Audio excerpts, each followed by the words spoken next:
Y ahora un viaje con vos por la historia de la mano del profesor Gustavo Barale. A ver ese mapa, ¿a dónde vamos? ¿Cuál es nuestro destino ahora, Gustavo? Martín, el destino de hoy nos va a llevar a esas historias que no forman parte de las historias oficiales, ¿sí?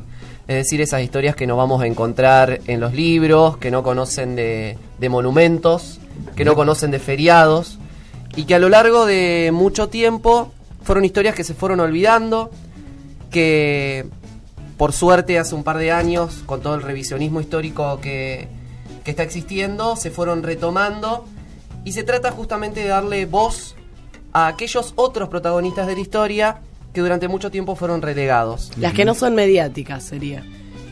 Las que no son mediáticos, las que no han servido. Nosotros sabemos que la historia que a nosotros, por ejemplo, en la secundaria nos han contado, siempre han sido historias recortadas. ¿En qué sentido? La historia siempre fue funcional a los proyectos políticos, a los gobiernos de turno, y en cierta medida la historia ha servido también para legitimar determinado accionar.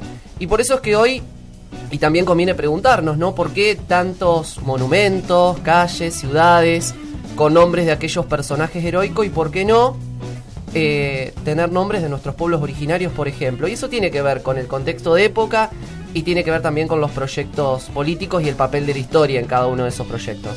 Así que el viaje de hoy nos propone ir a esas otras historias, a recuperar la voz de aquellos que han sido durante mucho tiempo olvidados. Y por eso es que vamos a viajar para conocer la historia de Arbolito. Arbolito, ¿el grupo de rock? En realidad el grupo de rock tiene el mismo nombre y tiene una canción y un repertorio que hace justamente, que trata de reivindicar la lucha de los pueblos originarios. Pero vamos a ir a la historia real de Arbolito, la historia que también este grupo narra en muchas de sus canciones. Pero Arbolito es una localidad, es un pueblo, una ciudad. Arbolito es un personaje. Es un aborigen que tenemos que rastrearnos sus orígenes allá a principios del siglo XIX. Y la historia de Arbolito nos va a llevar justamente a preguntarnos sobre nuestra identidad, nos va a llevar a preguntarnos, como dije anteriormente, sobre nuestro pasado, sobre el papel que jugaron los pueblos originarios, y preguntarnos sobre todo esto, ¿no? ¿Por qué hoy en la actualidad seguimos todavía conservando determinados nombres a las calles, a pueblos, y no recuperamos también estos que forman parte de nuestra historia y que forman parte de nuestro pasado? Y es también la propuesta que nos hace Osvaldo Bayer. ¿Conocen a Osvaldo Bayer? Sí. ¿Han escuchado hablar de Osvaldo Bayer? Sí. El autor incluso de la Patagonia Rebelde, del texto, del libro. El texto de la Patagonia Rebelde, y además es un escritor e historiador santafesino. Eso también es lo importante. Tuvo que exiliarse durante la última dictadura militar y es un fuerte defensor de la lucha de los pueblos originarios. Y muchas de sus propuestas han venido también de la mano de intentar cambiar la ubicación de varios monumentos, varios personajes de la historia, esos supuestos grandes héroes, y plantear la necesidad también de reivindicar el papel de nuestros pueblos. Y él también nos cuenta y nos narra la historia de Arbolito a través de una anécdota que puede resultar por partes cómica, pero también termina en una situación bastante complicada. Y el viaje de hoy está justamente destinado a eso, a conocer esta historia y a darle voz a los que durante mucho tiempo fueron olvidados. Así que bueno, nos preparamos para viajar, si están listos. Vamos. Tengo una intriga terrible, Beba, yo por conocer esto de Arbolito. Aparte, pensé que era un pueblo, pensé que no tenía esa relación con este aborigen, el nombre incluso de la banda de rock. Tiene relación, y ahora vamos a conocer justamente esta historia. Y nos tenemos que remontar, tenemos que viajar hacia principios del siglo XIX, hacia un territorio que todavía no llamábamos Argentina, sino que hablamos de las Provincias Unidas del Río de la Plata. Territorio que abarcaba lo que hoy sería la parte centro de nuestro país. Recordemos que la zona de Chaco y la Patagonia aún pertenecía a nuestros pueblos originarios. Y es en ese contexto que encontramos a Arbolito, un aborigen ranquel, de la comunidad de los ranquel. Ranquel significa gente de las cañas, ¿sí? Estos pueblos habitaban principalmente en la zona de los cañaverales, en lo que es la parte oeste de Buenos Aires, sur de Córdoba, Mendoza e incluso parte de Santa Fe. Y los ranqueles, como tantos otros pueblos originarios, siempre sufrieron la explotación, la expropiación y el exterminio primero de los españoles y después de los criollos. Y tenemos que también remontarnos, ¿no?, cuando hablamos del exterminio, de la expropiación de tierras, a lo que fueron las campañas militares para lograr expropiar esas tierras. ¿Le suena alguna por ahí de las campañas en cuanto a historia, ¿no?, que conocemos, que incluso podemos ver en el billete de 100 pesos? Las de Roca. Nosotros conocemos como una de las campañas por ahí que nos viene más a la memoria, lo que fueron las campañas al desierto, ¿sí? Encabezadas por Julio Argentino Roca. Una de las tantas una campañas, de las tantas. ¿sí? En realidad, las campañas militares que tuvieron como objetivo la expropiación de las tierras, bajo el lema de llevar la civilización, algo que suena bastante contradictorio, ¿no?, llevar la civilización a través de las armas, en realidad no se inician con Roca. Las campañas militares, no. Nosotros tenemos como la más por ahí cercana, porque la vemos incluso en nuestro billete, que también es algo que podemos discutir tal vez en otro viaje, pero las campañas se inician hacia 1826, durante el gobierno de Bernardino Rivadavia. Y Bernardino Rivadavia es quien contrata para 1826 a un coronel prusiano, extranjero, Sí, mira vos. que tenía amplios conocimientos en lo que eran tácticas de lucha y campañas. Lo contrata, y esto lo dice un apartado de un comunicado, para exterminar a los indios ranqueles. Te digo que los indios estos habrán representado para Rivadavia y su gente un gran desafío, porque contratar a un profesional de la guerra para combatirlos, se ve que estos ranqueles eran cosa seria. Tengamos presente, Martín, como ya les dije, que durante mucho tiempo nuestro territorio se redujo a la zona centro, justamente por la hostilidad que demostraban estas etnias o estos grupos. Y recién a partir de 1826 se va a empezar a tratar de expulsar de esos territorios. Pero realmente sí, eran indios hostiles que representaban en cuanto a fuerza algo muy importante para hacer frente y para enfrentar. Y es por eso que Rivadavia contrata A este prusiano, Friedrich Rauch, más conocido como Federico Rauch, para que encabece estas campañas militares para exterminar a los indios ranqueles de este territorio. Y ahí es donde aparece la figura de Arbolito. ¿Cómo aparece Arbolito ahí? A ver, no me digas que se trenzó con el prusiano, hubo una batalla cuerpo a cuerpo. Mi imaginación vuela, Gustavo, perdón, Primero vamos a preguntarnos por qué se lo puede llamar Arbolito.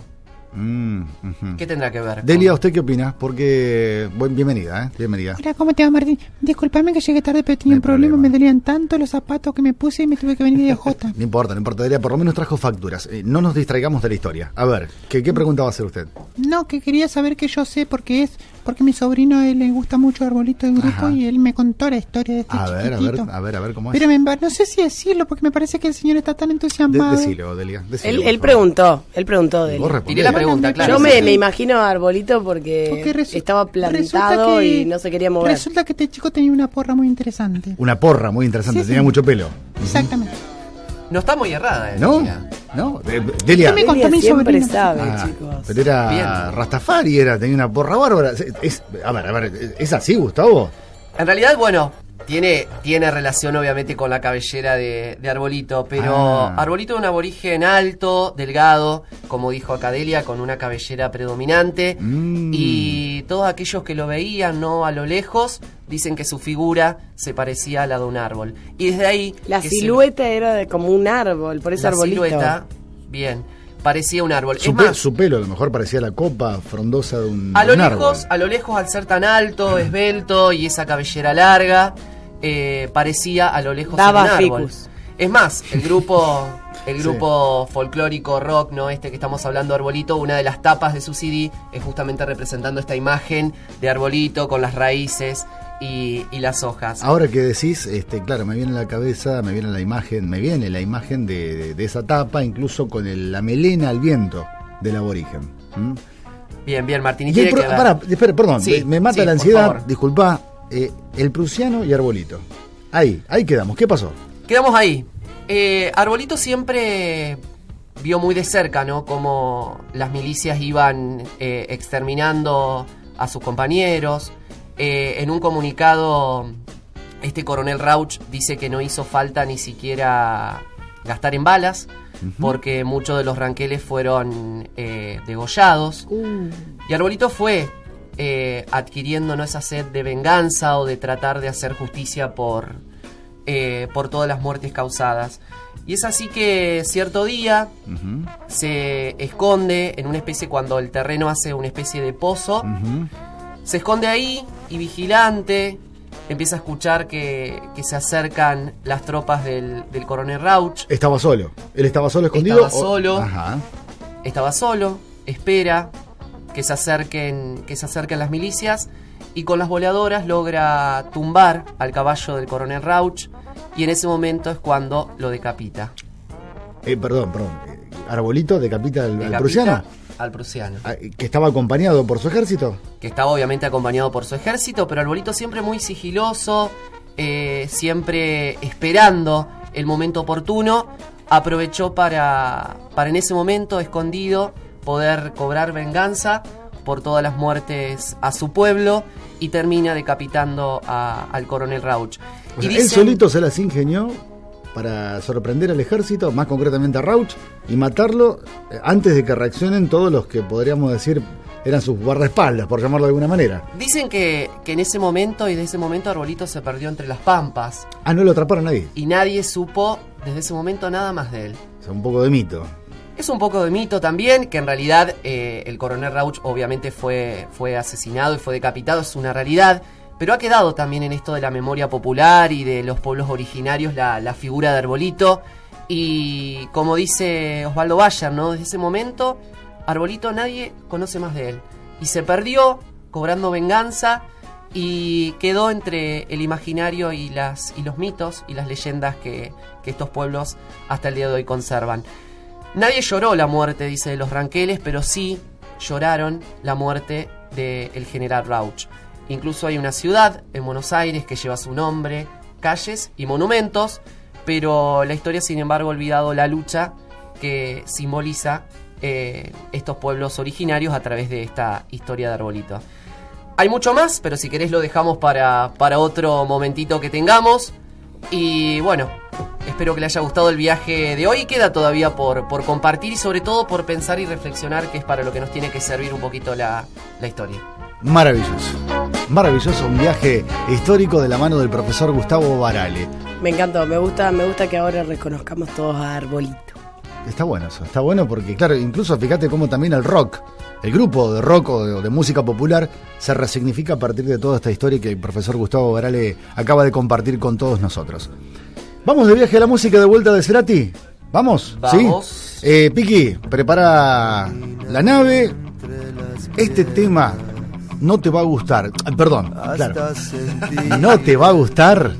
Hace este clásico de Soda Stereo que se llama Cuando pase el temblor. Y se nos mueve la radio, se nos mueve el piso. ¡Viene el temblor! ¡Vamos, música! Tengo temor, a veces vergüenza.